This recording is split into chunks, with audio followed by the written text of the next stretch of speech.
Illustration 1 कर रहे हैं एस सी एम पी का डिसीजन, प्राइसिंग डिसीजन का पेज नंबर 6.11। यहाँ पे एक प्रोडक्ट है जो 5000 यूनिट बनाएगा अपनी पूरी लाइफ साइकिल में, और वो सोच रहा है 4500 यूनिट बेच पाएगा 64 रुपये के हिसाब से, और लेबर कॉस्ट है हमारी 6 रुपये पर आवर की, और यूनिट कॉस्ट है, वेरिएबल कॉस्ट है 19 रुपये पर यूनिट। ठीक है, अब एक बैच में 100 यूनिट्स ही बन सकती है, और लर्निंग कर्व है 80% का, और 2500 यूनिट्स तक ही लर्निंग कर्व काम करेगा, उसके बाद नहीं करेगा। और ठीक है, बैच साइज हमेशा 100 का ही रहेगा। तो हमें बताना है कि भैया सेलिंग प्राइस क्या होगा 500 यूनिट्स का, जो कंपनी अर्न करना चाहती है टोटल प्रॉफिट 80,000 का ऑफ द प्रोडक्ट 24 बैचेस पे, और 24 बैचेस का टाइम है 359.4। एक बैच में टाइम लगता है 359.4। ठीक है, 24 बैचेस में एवरेज प्रोडक्शन टाइम,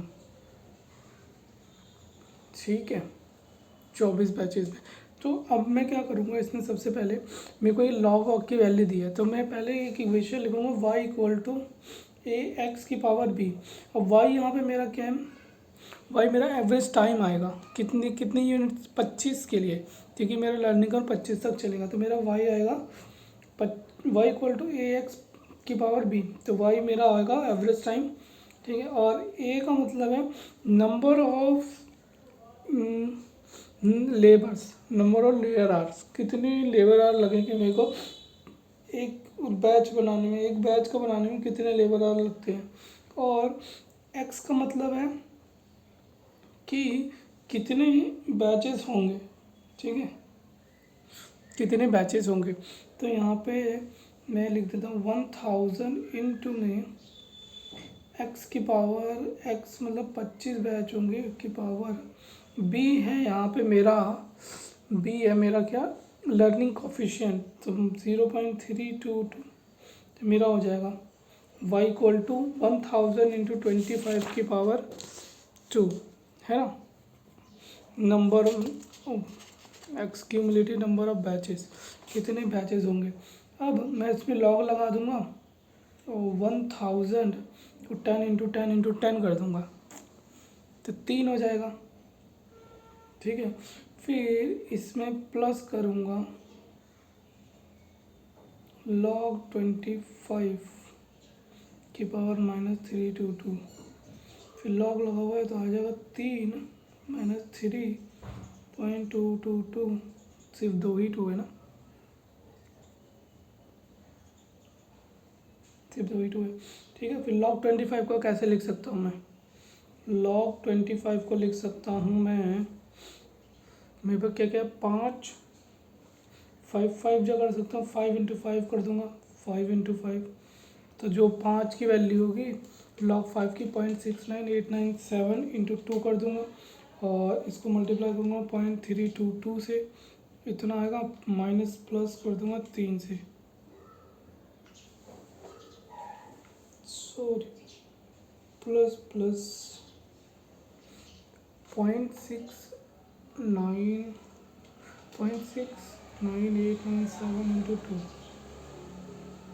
0.322,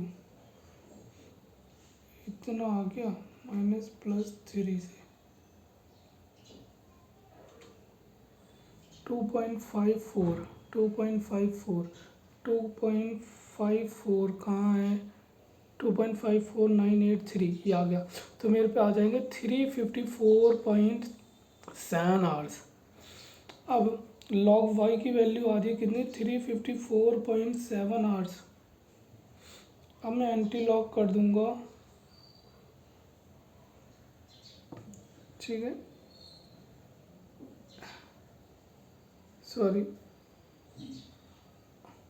हाँ एंटी लॉक करने पे आ रही है, लॉक की वैल्यू तो मेरी इतनी है, मैंने एंटी लॉक करा 354.7 आवर्स आ रही है, तो मेरे 54 बैचेज में 354.7 आ रहा है, सॉरी 24 बैचेज में, तो 25 से 8867 आवर्स आ जाएंगे मेरे, 8867.5 आवर्स आ जाएंगे। अब 24 बैचेज का दे रखा है उसने, तो 25 बैच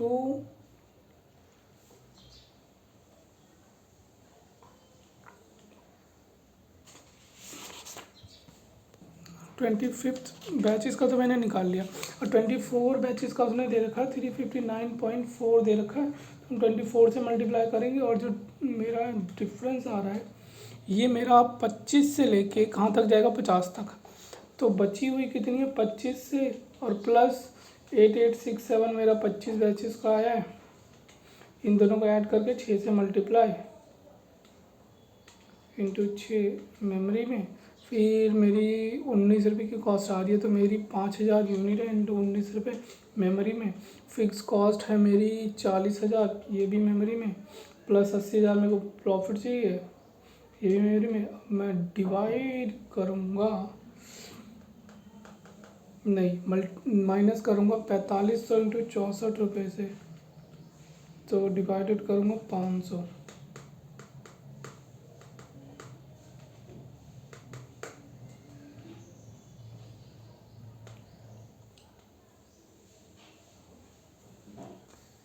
ठीक है, ये माइनस करने के बाद मेरा आएगा वैल्यू, और फिर मैं इसे माइनस कर दूंगा। जो सबको पहले सारी कॉस्ट ऐड करूंगा, फिर सारी कॉस्ट ऐड करने के बाद जो 4500 यूनिट्स मेरी 64 रुपये के हिसाब से बिक रही है, मैं उसको माइनस कर दूँगा, क्योंकि मेरे को सिर्फ 500 यूनिट्स का चाहिए, तो मैंने उसको भी माइनस कर दिया। अब बची कितनी, सिर्फ 500 यूनिट का प्राइस बताया, मैं उसको 500 से डिवाइड कर दूँगा, 1 यूनिट का प्राइस आ जाएगा मेरे पास 32.98। ठीक है, अब नेक्स्ट क्वेश्चन करते हैं। इसमें एक हमारा करा हुआ क्वेश्चन है TEV। TEV का मतलब ट्रू इकोनॉमिक वैल्यू। हमें जो कॉस्ट आती है बेस्ट अल्टरनेटिव प्लस हमारी जो दूसरी कॉस्ट आएगी उसको दूसरे वाले को यूज़ करने के लिए। तो जैसे यहाँ पे है 5 रुपये, तो यहाँ पे 5 रुपये है, प्राइस 3750 है, मेरे को इतना पैसे देने पड़ते हैं अगर मैं, मेरी ऑपरेटिंग कॉस्ट इतनी है, प्रोबेबिलिटी ऑफ कैश इतना है, ठीक है, क्रैश 10% है, मेरे को 3700 देने पड़ते। तो अगर मैं 750 रुपये ऑपरेटिंग कॉस्ट आए मेरी, 7.5 रुपये, 0.5% मेरा क्या हो जाए, अब क्रैश का परसेंटेज कम हो जाए, तो मेरे को कितना रुपए देने पड़ेंगे इस चीज़ के। तो गेट बंद कर दे। तो फिर तो देखो मेरे को ये चीज़, ये वाला सिस्टम यूज़ करने के लिए मेरे को कितनी कॉस्ट आएगी, 6250, और 10 माइनस 0.5 करूँगा डिवाइड बाई 100 इंटू क्रैश की में भी कॉस्ट इतनी आएगी। तो ये मेरा बेनिफिट है, इसमें सेव हो जाएगा। और 37500, तो मैं 40,750 रुपये दूंगा, इससे ज़्यादा नहीं दूंगा। ठीक है, ये क्वेश्चन भी हो गया। अब नेक्स्ट क्वेश्चन क्या है यहाँ पे, ओके, तो यहाँ पे एक थोड़ा अलग कॉन्सेप्ट है जो हमने पढ़ानी है। एक है रिवोल्यूशनरी प्रोडक्ट। रिवोल्यूशनरी प्रोडक्ट क्या होता है, ये मार्केट में नया होता है और ये इसके पास क्या पोटेंशियल होता है अपनी वैल्यू क्रिएट करने का। और ये जो दिस टाइप के जो प्रोडक्ट होते हैं वो इम्पैक्ट करते हैं मार्केट और कंज्यूमर बिहेवियर पे। अच्छा, ये रिप्लेस कर देता है एग्जिस्टिंग मेथड और टेक्नोलॉजी, और जो हम काम कर रहे हैं वो डिफरेंट होता है और यूनिक होता है, मतलब जो हम कर रहे हैं उससे डिफरेंट होता है और यूनिक होता है। और ये प्रोडक्ट इंजॉय करता है benefit of product differentiation. Revolutionary product enjoy premium price. Revolutionary product क्या होता है, प्रीमियम प्राइस इंजॉय करता है as a reward with innovation and taking first initiative.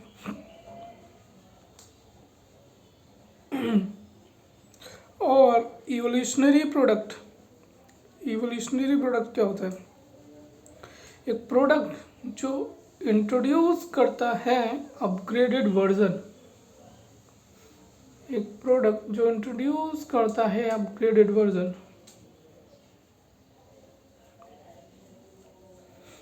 Upgraded version मतलब कि पुराने ही प्रोडक्ट में क्यों न्यू एडिशनल फीचर्स जोड़ लेता है, करैक्टरिस्टिक्स जोड़ देता है, इसको बोलते हैं इवोल्यूशनरी प्रोडक्ट। इवोल्यूशन हो गया प्रोडक्ट में। ये कॉस्ट बेनिफिट के लिए होता है, कॉम्पिटिटर और डिमांड प्रोडक्ट होता है। अब मी टू प्रोडक्ट क्या होता है, मी टू प्रोडक्ट होता है कि ये सक्सेस ऑफ इवोल्यूशनरी, कोई इवोल्यूशनरी प्रोडक्ट से सक्सेस आ गई है ना, अपग्रेड हो गया, हमने उसको अपग्रेड कर दिया, ये वहीं से निकलता है मी टू प्रोडक्ट।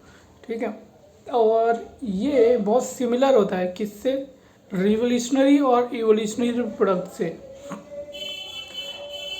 और ठीक है, मी टू प्रोडक्ट और प्राइस टेकर्स। ये क्या होता है? प्राइस टेकर्स होते हैं determined by the market mainly by competitive forces. Adjustable work table, एक अब सिचुएशन दे रहा हूँ। एडजस्टेबल वर्क, हमारी जो टेबल होती है हम उसको एडजस्ट कर सकते हैं, वाली टेबल की बात कर रहा है। लाइक अ स्टूल, स्टूल हो गया जैसे, has been successfully capturing the market, वो मार्केट को कैप्चर कर रहा है, और company x make a small variant of this product and trying to enter into market. मतलब ये जो न्यू रिवोल्यूशनर हुआ है, अब ये क्या हो रहा है, इसमें प्रोडक्ट में एंटर कर रहा है, नई नई कंपनी है कोई, वो प्रोडक्ट को बनाने जा रही है अब ये। तो ये क्या है, यहाँ पे मी टू प्रोडक्ट का यूज़ होता है। Pricing, competitive forces, success for the successful product. R&D has just completed on an innovative computer processors। ठीक है, फिर अब यहाँ पे हम ख़त्म करते हैं, यहीं पे ख़त्म हो गया। अब यहाँ पे स्कीमिंग प्राइसिंग, पेनिट्रेशन प्राइसिंग हमने पढ़ रखा है, वही है, सेम है practical. Skimming pricing and product life cycle, skimming policy with high prices but low profit margin। introduction stage में penetration policies and gain high share quickly to prevent competitor from entering। reduce कर देते हैं price to penetrate market further। growth stage में, maturity stage में क्या करते हैं, price to match or beat the competitor, retain higher prices in some market segment, cut prices not repositioning, some increases in prices may occur in the late stages। Case scenario मैं इसको पहले read कर लेता हूँ, फिर आपको explain करूँगा। चलो हाँ, ये केस सिनेरियो करते हैं। एक नेटकॉम लिमिटेड है जो मैन्युफैक्चर और सेल करता है, क्या, नंबर ऑफ़ प्रोडक्ट सेल करता है, और उसके जो सारे प्रोडक्ट हैं उनकी लाइफ साइकिल क्या है, 1 साल से कम है। सारे प्रोडक्ट की लाइफ साइकिल 1 साल से कम है, ठीक है। नेटकॉम यूज़ करता है 4 stage of life cycle. Life cycle में मोस्टली 4 स्टेज होती है, इंट्रोडक्शन, ग्रोथ, मैच्योरिटी, डिक्लाइन, ठीक है। नेटकॉम लिमिटेड है recently develop an innovative product. उन्होंने रिसेंटली एक इनोवेटिव प्रोडक्ट डेवलप किया। वो उन्होंने डिसाइड किया that it would be appropriate to adopt market skimming pricing policy. ये उन्हें लग रहा है कि भैया ये अप्रोप्रिएट रहेगा अगर हम मार्केट स्कीमिंग प्राइसिंग अडॉप्ट करें, स्कीमिंग प्राइसिंग पॉलिसी अडॉप्ट करें। इसमें क्या होता है कि भैया आप हायर प्राइस चार्ज कर सकते हैं, या तो आपकी इंट्रोडक्शन में आपको लगता है कि वो इनइलास्टिक है, और जो मार्केट की डिमांड सप्लाई इनइलास्टिक है, और क्या है, आपने कुछ ज़्यादा ही मार्केटिंग पे एक्सपेंस कर दिया है for the launch of the product. हालांकि नेटकॉम लिमिटेड एक्सपेक्ट कर रहा है कि other companies will try to join the market very soon, वो बहुत ही जल्दी उसके मार्केट को ज्वाइन कर लेंगी। This product is currently in the introduction stage, बिल्कुल सही बात है, of its life cycle and generating a significant unit profit. However they are concern that they may current unit profit will not continue during the other stages. हाँ, नहीं रहेगा of the product life cycle. अब हमें बताना है, क्या बताना है, एक्सप्लेन करो विद रीज़न के साथ द चेंजेस, अगर कोई चेंजेस आता है, if any, to the unit selling price and the unit production cost that अकर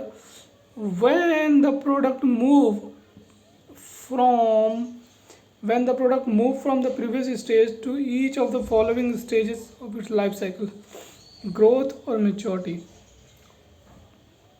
मतलब एक्सप्लेन करो रीज़न के साथ द चेंजेस, अगर कोई आता है तो यूनिट सेलिंग प्राइस में चेंजेस आता है, ठीक है, and unit production cost, selling price में चेंज आता है और प्रोडक्शन कॉस्ट में चेंज आता है। तो when the product move from previous stage into each of the following stage, तो कब वो मूव कर जाएगा प्रीवियस स्टेज से, ग्रोथ में मूव कर जाएगा और मैच्योरिटी में मूव कर जाएगा। मतलब अगर मेरी सेलिंग प्राइस में चेंज आता है, सेलिंग प्राइस मान लो मेरा बढ़ जाता है, प्रीवियस से ग्रोथ में आएगा तो सेलिंग प्राइस बढ़ेगा, हमारी कॉस्ट कम होगी और यहाँ पे हमें कॉस्ट इनकर करनी पड़ती है, किसी चीज़ की कॉस्ट। यहाँ पे ज़्यादा कॉस्ट इनकर करनी पड़ती है। लेट मी चेक दिस एक बार। ओके, तो अब ये जो क्वेश्चन बोल रहा है मेरे से कि भैया क्या करो, अपने रीज़न एक्सप्लेन करो जब आप ग्रोथ में आ गए हो, प्रीवियस स्टेज। अब ग्रोथ से प्रीवियस स्टेज क्या होगा? इंट्रोडक्शन। हाँ, तो इंट्रोडक्शन स्टेज पे क्या होगा, और जब मेच्योरिटी पे आओगे तो ग्रोथ पे स्टेज पे क्या होगा? तो ग्रोथ स्टेज पे क्या होगा? ठीक है, ये कह रहा है प्रीवियस स्टेज पे, move from previous stage into each of the following stage. मतलब प्रीवियस स्टेज से पहले ग्रोथ है, और मेच्योरिटी से पहले, सॉरी, प्रीवियस स्टेज से पहले वो है इंट्रोडक्शन है, ग्रोथ से पहले इंट्रोडक्शन है, और मेच्योरिटी से पहले ग्रोथ है। तो आप इसके बारे में एक्सप्लेन करो, किस चीज़ में? प्राइस में, किस में? सेलिंग प्राइस में और यूनिट प्रोडक्शन में। अब हम पहले इंट्रोडक्शन पे जाते हैं। इंट्रोडक्शन में क्या होता है, यहाँ पे सेलिंग प्राइस क्या होगा? रिड्यूस होगा। सेलिंग प्राइस यहाँ पे कम होगा। कैसे? यहाँ पे लेस यूनिक है, जो प्रोडक्ट है यहाँ पे लेस यूनिक है, यहाँ पे यूनिक नहीं है। कंपटीटर यूज़ करेंगे reverse engineering to version of the product. फिर यहाँ पे क्या होगा, यहाँ पे डिस्करेज करने के लिए कॉम्पिटिटर्स को हम क्या करेंगे? प्राइस कम कर देंगे, ताकि यहाँ पे कॉम्पिटिटर इंट्रोडक्शन है ना, तो यहाँ पे ताकि प्राइस कम हो जाए। प्राइस कम हो जाए तो हमारी लोअर प्रॉफिटेबिलिटी भी हो जाएगी, तो यहाँ पे अल्टीमेटली प्राइस कम हो जाएगा। और यहाँ पे क्या है, लोअर इसलिए है ये क्योंकि ये अट्रैक्टिव बन जाएगा। जब हम प्राइस इसलिए कम करें लो करने के लिए, ताकि अट्रैक्टिव बन जाए डिफरेंट मार्केट के लिए, तो डिमांड इंक्रीज हो जाएगी, तो अचीव कर लेगा ग्रोथ सेल्स इन वॉल्यूम। मतलब समझे? अब प्राइस कम कर रहे हो, यहाँ पे क्या होगा? प्राइस कम होगा, क्योंकि यहाँ पे कंपटीटर को डिस्करेज करने के लिए आप क्या कर रहे हो? अपना प्राइस कम कर रहे हो, और यहाँ पे लोअर प्रॉफिट हो जाएगा। और यहाँ पे प्राइस इसलिए भी कम कर रहे हो, आपकी प्रोडक्ट क्या होगा? अट्रैक्टिव होगा। प्राइस कम होगा तो प्रोडक्ट अट्रैक्टिव होगा और ग्रोथ अचीव करेगा। फिर यहाँ पे कॉस्ट की बात करें, तो कॉस्ट की बात करें, आप यहाँ पे लार्जर क्वांटिटी में रॉ मटेरियल मंगवाओगे, रॉ मटेरियल लार्जर क्वांटिटी में मंगवाओ तो बल्क डिस्काउंट मिल जाएगा, नेगोशिएट कर सकते हो प्राइस में। और यहाँ पे अगर क्या है, लेबर इंटेंसिव है हमारी, हम प्रोडक्ट को बनाते हैं लेबर से, तो यहाँ पे लर्निंग कर इफेक्ट दिखेगा, और यहाँ पे हमारा क्या होगा? प्राइस कम हो जाएगा, कॉस्ट कम हो जाएगी। और अदर वेरिएबल कॉस्ट क्या है, ये भी रिड्यूस हो जाएगी, क्योंकि आप लार्ज क्वांटिटी में प्रोड्यूस करोगे, जिससे हमारी कॉस्ट कम हो जाएगी। और फिक्स कॉस्ट, यहाँ पे ज़्यादा यूनिट्स प्रोड्यूस होगी तो लार्ज क्वांटिटी में डिवाइड हो जाएगी फिक्स कॉस्ट, तो यहाँ पे भी कॉस्ट कम हो जाएगी। अब आ जाते हैं, इसने बोला मेच्योरिटी से पहले क्या आता है? ग्रोथ। तो ग्रोथ में क्या होगा? अब हम ग्रोथ की वो बात करते हैं। सेलिंग प्राइस क्या होगा? अब यहाँ पे सेलिंग प्राइस अब प्रोबेबल नहीं है कि रिड्यूस कर सकें लॉन्गर। अब हम रिड्यूस नहीं कर सकते सेलिंग प्राइस को, इसको, क्योंकि अब यहाँ पे प्रोडक्ट क्या हुआ? इस्टेब्लिश हो गया है मार्केट में, और जब कंसोलिडेशन होगा, at the time of consolidation, तो इसका जो ओकेजनल ऑफर है, टाइम कस्टमर को बोलेगा कि भैया बाय कर लो प्रोडक्ट। तो ये अब ये इसको मेच्योरिटी स्टेज पे है, सॉरी ग्रोथ स्टेज पे है, तो कस्टमर बाय करेगा प्रोडक्ट को। सेलिंग प्राइस फेयरली कांस्टेंट होगा, इस पीरियड में फेयरली कांस्टेंट होगा, और रिड्यूस नहीं होगा एनी लॉन्गर, क्योंकि प्रोडक्ट क्या हो गया है? इस्टेब्लिश हो गया है। और यहाँ पे यूनिट कॉस्ट की बात करें, तो जो डायरेक्ट मटेरियल है अब कांस्टेंट रहेगा। क्यों? आपका जो लर्निंग कर्व इफेक्ट था वो ख़त्म हो गया, डायरेक्ट मटेरियल की बात करें, लेबर की बात नहीं कर रहे। मटेरियल है यहाँ पे फेयरली कॉन्स्टेंट रहेगा, कि भले ही राइज क्यों ना हो जाए क्वांटिटी में, as required diminish as compare to required growth stage, consequently loss in हम क्या करेंगे? हमने लॉस हो गया हमारा नेगोशिएटिंग पावर। फेयरली कांस्टेंट रहेगा, या तो इंक्रीज कर सकता है, as quantity required diminish, quantities कम हो जाएगी, क्योंकि अब ग्रोथ पे क्वांटिटीज़ कम हो जाएंगी, क्योंकि जो हमें ग्रोथ में चाहिए होती है वो एज़ कम्पेयर टू वहाँ से कम है, तो हम नेगोशिएटिंग पावर भी कम हो जाएगी, तो रॉ मटेरियल हमारा क्या हो जाएगा, रॉ मटेरियल बढ़ भी सकता है और कांस्टेंट रहेगा। लेबर की बात करें, लेबर अनलाइकली रिड्यूस तो नहीं होगा, लर्निंग कर्व और एक्सपीरियंस ख़त्म हो गया यहाँ पे, और वो उन्होंने क्या करा, अब दूसरे वो प्रोडक्ट पे काम करना चालू कर दिया है, तो यहाँ पे कॉस्ट इंक्रीज़ हो सकती है, क्योंकि प्रोडक्ट पे वो ध्यान नहीं देंगे, अटेंशन नहीं देंगे इस पे प्रोडक्ट पे, तो कॉस्ट इंक्रीज़ हो जाएगी। और ओवरहेड तो वैसे ही रहेगा, क्योंकि यहाँ पे लार्ज क्वांटिटी प्रोड्यूस होगी और वो लार्ज क्वांटिटी में डिवाइड हो जाएगी फिक्स कॉस्ट, तो यहाँ पे ये भी चेंज हो जाएगा। ठीक है, okay, nice nice nice nice nice nice, समझ गए। ओके, तो यहाँ पे हमारा फर्स्ट क्वेश्चन है, हमने सारे इलस्ट्रेशन कर लिए। अब यहाँ पे फर्स्ट क्वेश्चन है, सेम अभी जैसे हमने रीड करा, एक कंपनी है भैया, एक वो है टेक कंपनी है, आईटी सिक्योरिटी सॉल्यूशन कंपनी है, उसके पास सर्टिफिकेट भी है, और उन्होंने क्या करा है, नया सिस्टम लॉन्च करा है। ठीक है, और वो स्कीमिंग प्राइसिंग चार्ज कर रहे हैं, इंट्रोडक्शन स्टेज पे है और 1 साल से ज़्यादा की लाइफ साइकिल नहीं है। अब वो बता रहे हैं कि एक्सप्लेन करो रीज़न ऑफ चेंजेस, क्या रीज़न हो सकते हैं change in a unit selling price, reason क्या हो सकते हैं चेंज करने यूनिट सेलिंग प्राइस, और सॉफ्टवेयर मूव फ्रॉम इंट्रोडक्शन से ग्रोथ में जाएगा, तो आइडेंटिफाई करो स्ट्रैटेजीज। अब भाई यूनिट सेलिंग प्राइस क्या होगा, इंट्रोडक्शन होगा उसका, तो मार्केट में न्यू रखने के लिए वो क्या करेंगे, उसका प्राइस कम करेंगे ताकि अट्रैक्टिव हो जाए, बायर बाय करे उसको, और जब बायर बाय करेगा डिमांड बढ़ेगी, डिमांड बढ़ेगी तो सेल्स वॉल्यूम बढ़ेगा, सेल्स वॉल्यूम बढ़ जाएगा, तो हम क्या करेंगे, हम प्राइस को इसलिए कम करेंगे ताकि डिस्करेज हो जाए, डिस्करेज करने के लिए कंपटीटर को एंटर कर ले हम न्यू मार्केट में, हमारे प्रॉफिट डिक्रीज हो जाएगा, और प्रोडक्ट जब वो लो कर देंगे प्राइस, तो प्रोडक्ट की डिमांड अट्रैक्टिव हो जाएगी, मतलब अट्रैक्टिव हो जाएगा और इंक्रीज़ हो जाएगी डिमांड, जिससे सेल्स वॉल्यूम बढ़ेगा। अब स्ट्रैटेजीज़ क्या हो सकती है, अब लो प्राइस चार्ज करो, क्या करो, लो प्राइस चार्ज करो, ताकि क्या हो जाए, जो सेंसिटिव बायर है, मतलब प्राइस सेंसिटिव बायर हो, आपका प्रोडक्ट ले लें। और क्या कर सकते हो आप न्यू मार्केट सेगमेंट देखो, सोर्स करो new market segment, distribution channel, और आप ये चीज़ देखो कि मैं न्यू फीचर्स क्या लेके आ सकता हूँ, मतलब एंटी थेफ्ट कर सकता हूँ, मैं पेरेंटेड कंट्रोल कर सकता हूँ, एंटी मालवेयर कर सकता हूँ, और एक और चीज़ ऐड कर लो आप, changing marketing strategy to increase demand, और मार्केटिंग स्ट्रेटजी को आप चेंज कर लो ताकि क्या हो जाए, आपकी डिमांड इंक्रीज होती जाए। ठीक है, ये क्वेश्चन ख़त्म, नेक्स्ट देखते हैं। ओके, तो सेकंड क्वेश्चन मैं एक्सप्लेन करता हूँ। सेकंड क्वेश्चन में क्या है, थोड़ा क्वेश्चन अच्छा है, इसने 3 क्वेश्चन पूछ लिए आपसे इसने।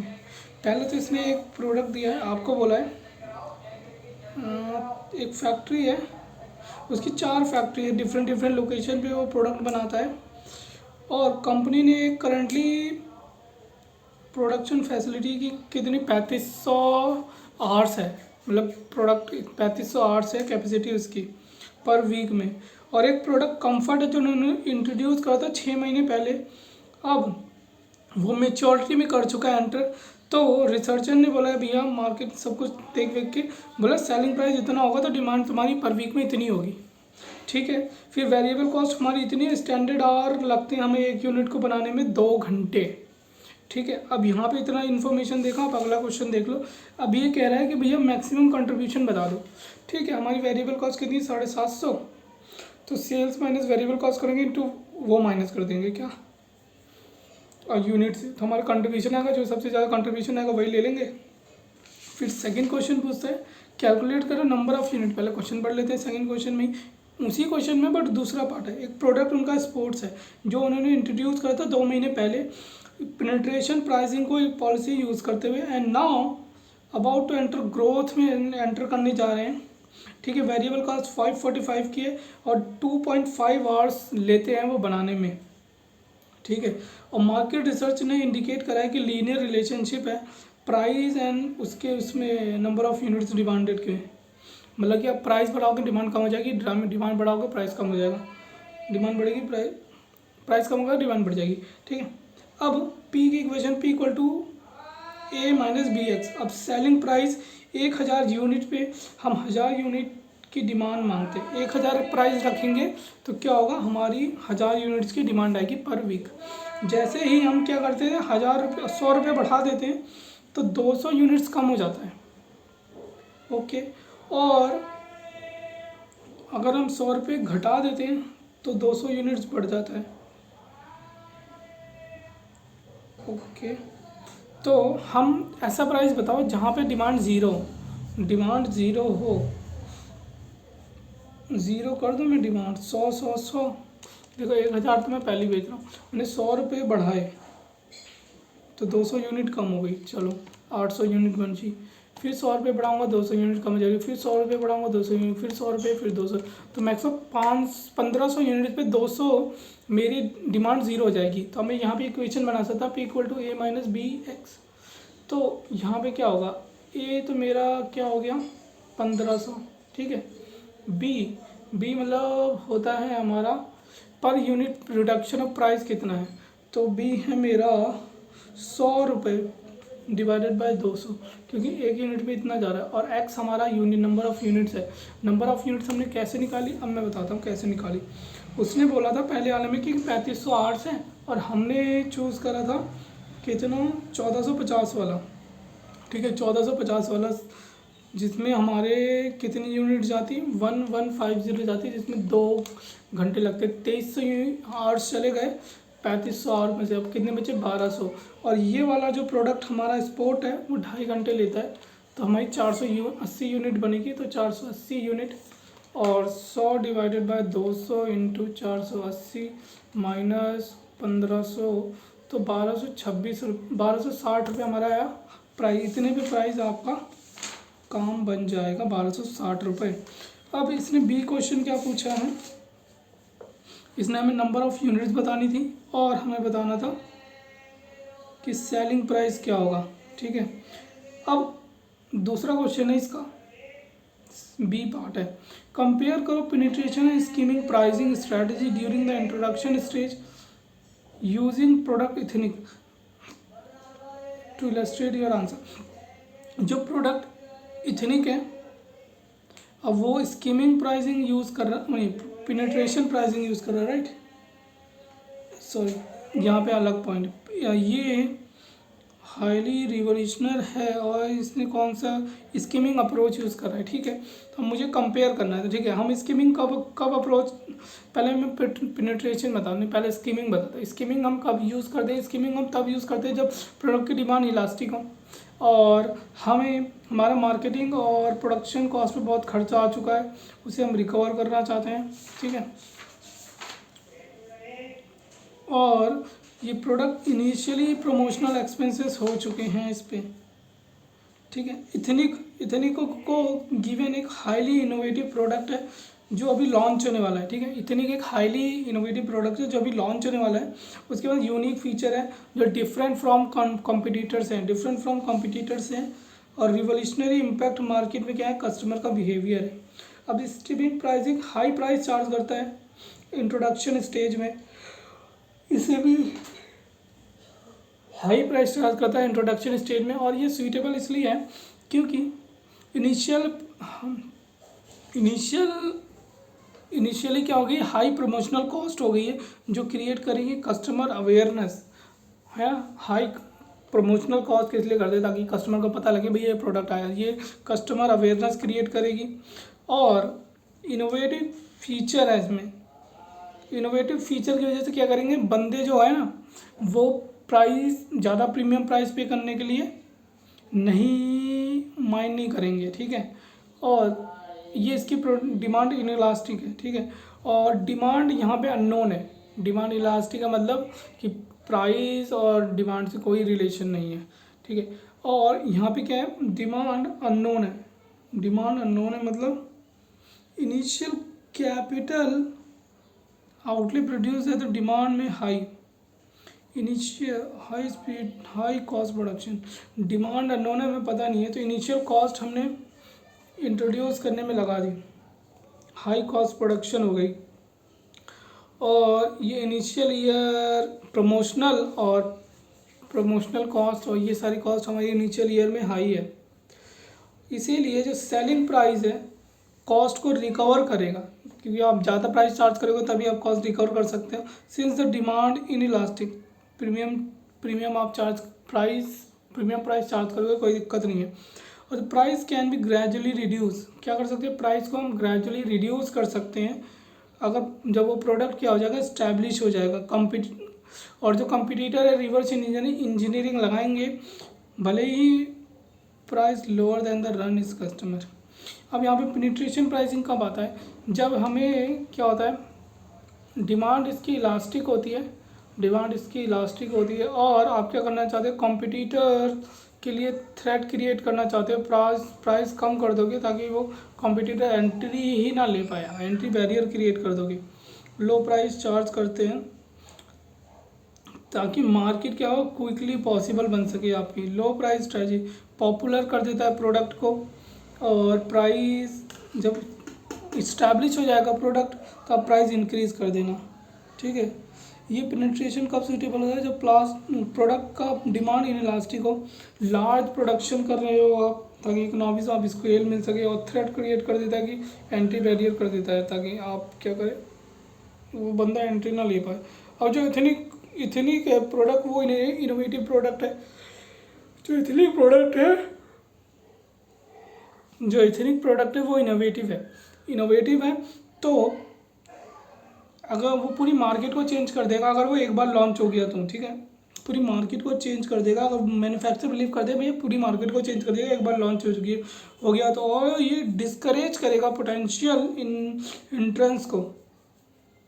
क्यों, क्योंकि आप पेनिट्रेशन प्राइसिंग लगाओगे तो प्राइस कम होगा तो डिस्करेज करेगा कि भैया रहने दो डिमांड। और डिमांड इनइलास्टिक है तो यहाँ पे आप चलता ही नहीं है कि आप वो वाली प्राइस लगाओ, आप वही लगा लो, मतलब स्कीमिंग प्राइसिंग लगा लो। तो इसके हिसाब से रिवेन्यू हमारा कम हो जाएगा अगर हम पेनिट्रेशन लगाएंगे तो इससे अच्छा तो ये सूटेबल नहीं है इतनी के लिए, तो आप वही यूज़ करो। अब तीसरा क्वेश्चन क्या पूछा है इसने, भाई साहब एक्सप्लेन करो reason each of the stages unit production cost और unit selling price. Introduction, growth, maturity, decline, यहाँ पे चारों पे बताओ प्रोडक्ट की कॉस्ट क्या आएगी और सेलिंग प्राइस की कॉस्ट क्या आएगी। अब इंट्रोडक्शन स्टेज में क्या होता है, आपने हाई कॉस्ट इनकर करनी है, हाई कॉस्ट कर दी है, क्योंकि किस पे हाई कॉस्ट इनकर कर दी है, उस पर हाई कॉस्ट इनकर कर दी है प्रोडक्शन और इनिशियल प्रमोशन पे। तो यूनिट ऑफ प्रोडक्शन क्या होगा, यूनिट कॉस्ट हमारी ज़्यादा हो जाएगी और यूनिट सेलिंग प्राइस भी ज़्यादा हो जाएगा, क्योंकि हमें प्रॉफिट भी तो कमाना है इससे। और ग्रोथ स्टेज में क्या होगा, ग्रोथ स्टेज में आप क्या करोगे, प्रोडक्ट अवेयर हो जाएगा कस्टमर के लिए, डिमांड इंक्रीज़ हो जाएगी। जब डिमांड इंक्रीज़ हो जाएगी तो हम क्या करेंगे, ज़्यादा प्रोडक्शन करेंगे, ठीक है। कस्टमर जब अवेयर हो जाएगा, डिमांड इंक्रीज़ हो जाएगी, डिमांड इंक्रीज़ होने के बाद हम क्या करेंगे, ज़्यादा प्रोडक्शन करेंगे, और प्रोडक्शन इंक्रीज़ हो जाएगा तो ये मार्केट सेगमेंट क्या है, इसमें कॉम्पिटिटर्स आने लगेंगे। क्यों, क्योंकि भैया इसमें प्रॉफिट ज़्यादा है तो कॉम्पिटिटर्स आएंगे।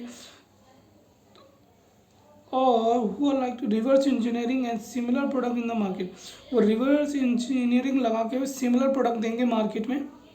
और marketing activities continue to maintain gain and share, जो मार्केटिंग एक्टिविटी गेन और शेयर मिलेगा उसको। फिर जो यूनिट सेलिंग प्राइस क्या हो सकता है, रिड्यूस हो सकता है। क्यों, क्योंकि ये इंट्रोडक्शन स्टेज से ज़्यादा है, मतलब कि आपने इंट्रोडक्शन स्टेज में किस वजह से हो सकता है, कॉम्पिटिटर जो है यूनिकनेस ऑफ फीचर, इतनी कॉम्पिटिटर ऑफर कर रहा है similar product, take away the uniqueness features. अब सिमिलर प्रोडक्ट ऑफर कर रहा है तो भैया प्राइस कम करना पड़ेगा, क्योंकि अब सब यूनिकनेस सबके पास आ गई है।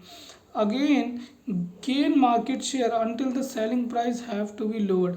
आप जितना सेलिंग प्राइस लोअर रखोगे फिर से आप क्या कर सकते हो, गेन कर सकते हो मार्केट शेयर आप फिर से गेन कर लोगे। अब the unit cost of production is also likely to reduce, जो हमारी कॉस्ट ऑफ प्रोडक्शन है वो भी रिड्यूस होगा। क्यों, जो इंक्रीज हो जाएगा प्रोडक्शन में, जब प्रोडक्शन में इंक्रीज हो जाएगा, इकोनॉमिक्स ऑफ स्केल आएगी तो आप क्या करोगे, हाई मटेरियल खरीदोगे, ज़्यादा मटेरियल खरीदोगे, आपकी नेगोशिएटिंग पावर इंक्रीज होगी, बल्क में खरीदोगे और डिस्काउंट मिलेगा, नेगोशिएट कर सकते हो lower cost of production. Learning curve experience होगा आपके पास, लर्निंग का एक्सपीरियंस होगा। अगर लेबर फोर्स है तो higher production with the same level. Large production batches से करोगे तो यूनिट कॉस्ट पर कम आएगी, रिड्यूस हो जाएगी यूनिट वेरिएबल ओवरहेड, और इकोनॉमीज ऑफ स्केल की वजह से फिक्स्ड ओवरहेड ज़्यादा यूनिट्स में डिस्ट्रीब्यूट हो जाएंगे। ठीक है, ये यहाँ पे प्रोडक्शन की कॉस्ट आई। ठीक है, रॉ मटेरियल यहाँ पे आ गया, लेबर। ठीक है, लेबर यहाँ पे क्या है, वेरिएबल कॉस्ट, लार्ज प्रोडक्शन से variable cost, economics scale of operation, और यहाँ पे फिक्स्ड ओवरहेड। यहाँ पे ये चार चीज़ आती है। ठीक है, अभी चारों को एक एक पॉइंट एक्सप्लेन कर दो आपको पूरे। फिर मेच्योरिटी में आते हैं। मेच्योरिटी में अब मेच्योरिटी में आ गए तो अब यहाँ पे जो होता है, अनलाइकली हम सेलिंग प्राइस तो इंक्रीज नहीं कर सकते, रिड्यूस ही होगा। थर्ड फेज में कैरेक्टराइज लाइफ साइकिल कैरेक्टराइज इतनी after rapid growth sale volume previously stage और growth of sale of the product saturate हो जाएगी, मतलब कम हो जाएगी। और high due to large number of rivals, competition क्या हो जाएगा, हाई हो जाएगा, क्योंकि सब ने एंट्री ले ली है इसमें। और इन द मार्केट दे में डिक्रीजिंग मार्केट शेयर, आप क्या हो सकते हैं, मार्केट शेयर आपका डिक्रीज हो जाएगा। It is like the product will lowered further at maturity state, क्या हो जाएगा, लो हो जाएगा, प्राइस क्या हो जाएगा, लोअर हो जाएगा, क्योंकि आप मेच्योरिटी स्टेज पे आ गए और आपको मार्केट शेयर चाहिए तो आपको प्राइस कम करना पड़ेगा।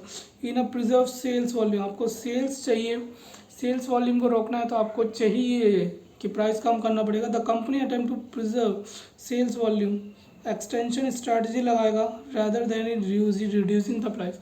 अब रिड्यूस नहीं करना चाहते तो एक्सटेंशन स्ट्रैटेजी लगाएगा। फॉर एग्जांपल वो इंट्रोड्यूस कर देगा product add on in the market competitive with ethnic, ethnic के साथ वो कुछ ऐड कर देगा, भैया ये मिलेगा आपको। अब यूनिट प्रोडक्शन कॉस्ट कांस्टेंट रहेंगी, क्योंकि यहाँ पे डिमांड सेम है, सप्लाई सेम है, सब कुछ सेम है, तो यहाँ पे raw material, direct material slightly higher, क्योंकि आपकी नेगोशिएटिंग पावर अब नहीं रहेगी। Supplier may not extend the bulk discount, अब वो डिस्काउंट नहीं देगा। और जो बेनिफिट है एफिशिएंट प्रोडक्शन का ड्यू टू लर्निंग इफेक्ट वो ख़त्म हो चुका है, ख़त्म हो गया। Therefore labour cost is also remain constant, ये कांस्टेंट रहने वाली है। और scale of production no longer increasing, क्योंकि आपकी यूनिट वेरिएबल कॉस्ट अब ये कांस्टेंट रहेगी। और डिक्लाइन स्टेज में सैचुरेटेड मार्केट हो जाएगा और डिक्लाइन सेल्स हो जाएगी, कस्टमर का टेस्ट चेंज हो जाएगा, और profitability slow start decreasing, profitability decreasing start हो जाएगी। और इस स्टेज पे Ethnic like to surpassed by more advance product, अब उसको क्या करना पड़ेगा, दूसरे एडवांस प्रोडक्ट लाने पड़ेंगे इन द मार्केट में, एंड कॉन्सिक्वेंटली बिकम ऑब्सोलीट, और ये बाद में क्या हो जाएगा, ऑब्सोलीट हो जाएगा। तो company not want to incur inventory holding cost, अब यहाँ पे कंपनी इन्वेंट्री भी नहीं होल्ड करना चाहती, और क्योंकि ऑब्सोलीट हो चुका है प्रोडक्ट। और एथनिक मार्जिनल कॉस्ट सेलिंग क्या होगा, to sell at marginal cost पे बेचेगा, क्योंकि जो उसका कॉस्ट आ रही है उतने भी बेचेगा, क्योंकि उसको इन्वेंट्री ख़त्म करनी है। और जो वॉल्यूम होगा डेक्लाइन स्टेज पे आ जाएगा, सेल्स का वॉल्यूम डेक्लाइन स्टेज पे आ जाएगा। और जो प्रोडक्ट है surpass by new existing product, अब नए प्रोडक्ट से क्या हो जाएगा, एक्सचेंज हो जाएगा, introduce in the market. Further more the work force is less interested, अब यहाँ पे क्या है, वर्क फोर्स दूसरे काम को देखेगी, इसको थोड़ी ना देखेगी अब, तो वो यहाँ पे डिक्लाइन हो जाएगा, प्रोडक्ट मैन्युफैक्चरिंग का प्रोडक्ट डिक्लाइन हो जाएगा। और looking the learn new skills, for both these reason unit production cost likely to increase at the decline stage, और यूनिट प्रोडक्शन कॉस्ट इंक्रीज हो जाएगी एट द डिक्लाइनिंग स्टेज में। भाई साहब ये क्वेश्चन था, इसमें सिर्फ 4 क्वेश्चन और इसने बैंड बजा के रख दी है। नेक्स्ट क्वेश्चन करते हैं। ओके, थर्ड क्वेश्चन पे आते हैं। अच्छा क्वेश्चन तो था, थोड़ा सा ट्रिकी था। अब देखो, सुनो और करो, सिंपल सी बात। यहाँ पे एक बेथ इंडिया कंपनी है जो बोगीज़ बनाती है, वैगन्स बनाती है। बोगी जो इंजन की बोगी होती है, बाकी बोगीज़ होती है, वैगन्स होती है, कार्स होती है, वो सारी चीज़ें बनाती है। कार्स मतलब ज़रूरी नहीं है वो मैन्युफैक्चरिंग, कार बोगीज़ बनाती है, जो भी है। ठीक है, पहले बोगी फिर वैगन। अब जो बोगी है वो 4 बोगी लगती है वैगन डिवीज़न को बनाने में, ठीक है। एक वैगन बनाने में 4 बोगी लगती है, ठीक है। एक ये इंपॉर्टेंट है, बाकी ऊपर तो कहानी लिखी हुई है, ओके। फिर यहाँ पे इन्होंने फिक्स कॉस्ट दे रखी है, वेरिएबल कॉस्ट दे रखी है, कैपेसिटी पर मंथ दे रखी है। और मार्केट रिसर्च कहता है कि भैया अगर बोगी वाला जो है, अगर वो क्या करेगा, 3,20,000 पे बेचता है तो कोई टेंडर उसको मिलता ही नहीं है भाई साहब।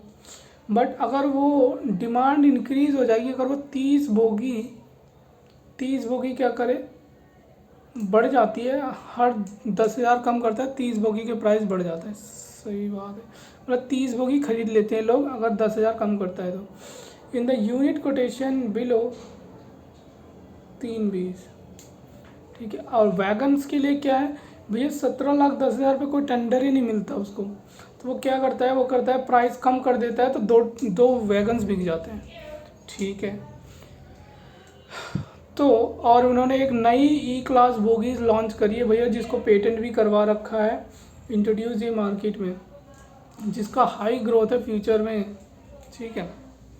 अब हमें कैलकुलेट करके बताओ कि प्राइस ऑफ वैगन क्या होगा, वैगन का प्राइस क्या होगा। बस आप ध्यान रखना, पहले मार्जिनल रिवेन्यू कैसे निकालोगे, P minus 2AX 2AB, P minus 2AB 2BQ, sorry लिखा हुआ है marginal revenue A minus 2BQ, marginal revenue A minus 2BQ, marginal revenue आ गया।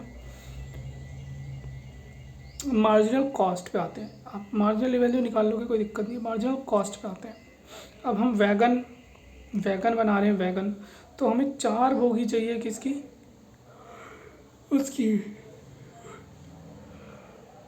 वैगन बना रहे तो हमें 4 बोगी चाहिए, ठीक है, बोगी डिवीज़न से।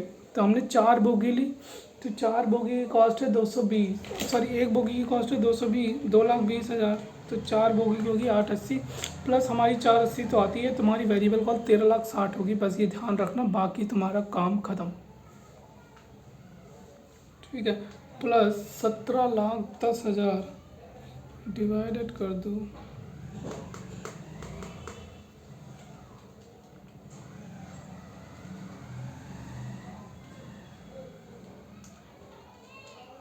ठीक है।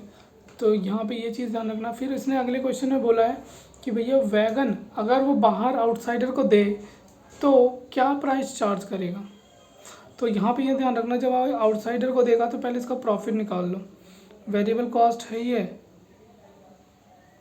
वेरिएबल कॉस्ट है ही है, प्राइस निकालो पहले, प्राइस फिर रिवेन्यू माइनस वो कर देना, revenue equal to marginal cost, तो प्राइस आ जाएगा आपका, देखो भैया हम समझाते हैं, 13,60,000 50,000,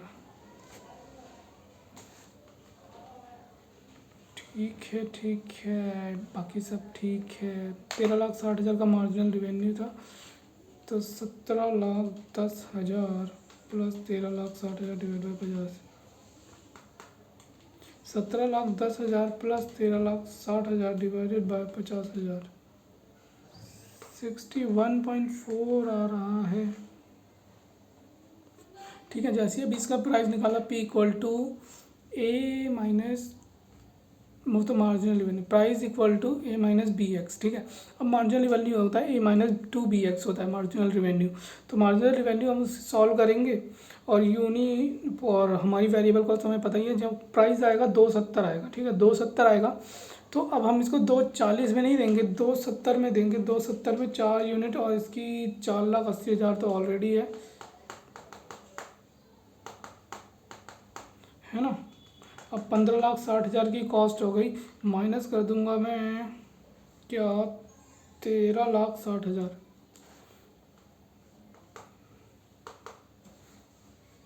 तीन यूनिट,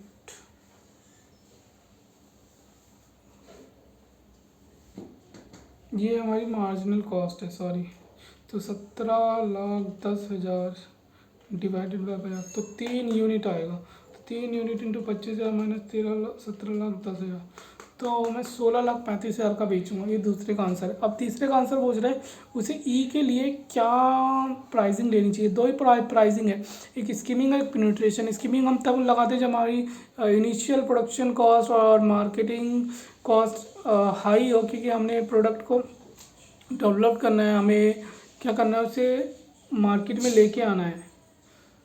मार्केट में लेके आना है मतलब कि इंट्रोड्यूस करवाना है, तो यूनिक एडवांटेज है होनी चाहिए।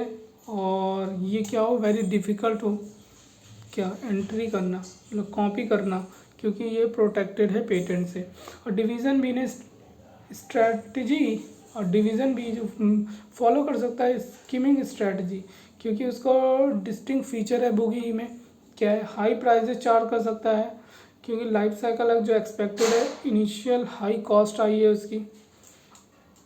और जो डिवीज़न है वो रिकवर करेगा हाई डेवलपमेंट कॉस्ट जो उसने इनकर करी है।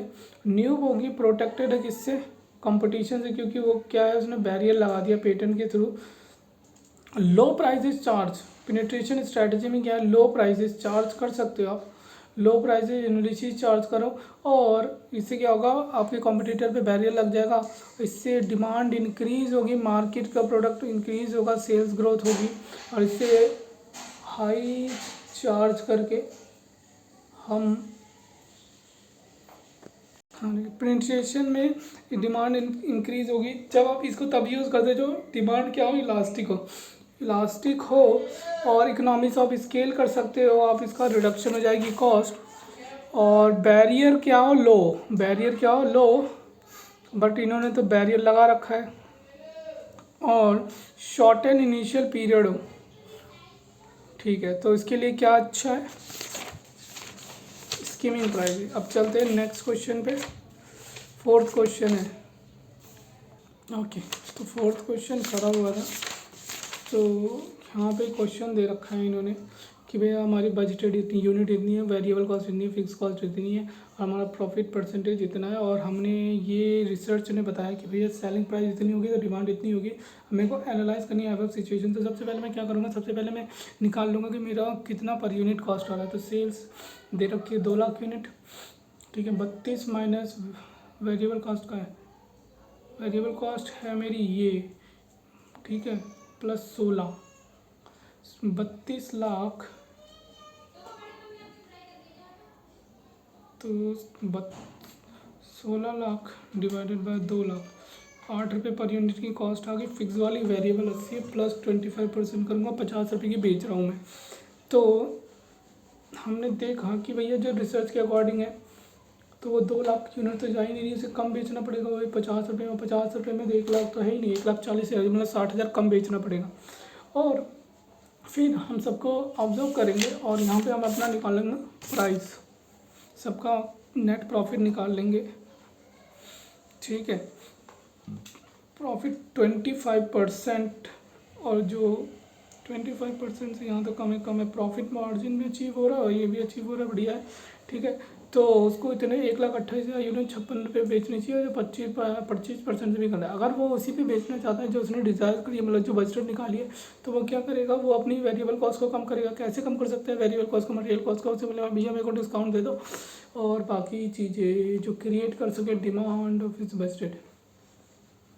तो यहाँ पे ये होता है ख़त्म। इसका केस लॉ भी नहीं है, अच्छी बात है कि नहीं है भाई साहब, मेरा मत्था घूम जाता इतने, मैंने 4.5 घंटे लगा दिए सिर्फ 4 क्वेश्चन में, है ना, दुख की बात।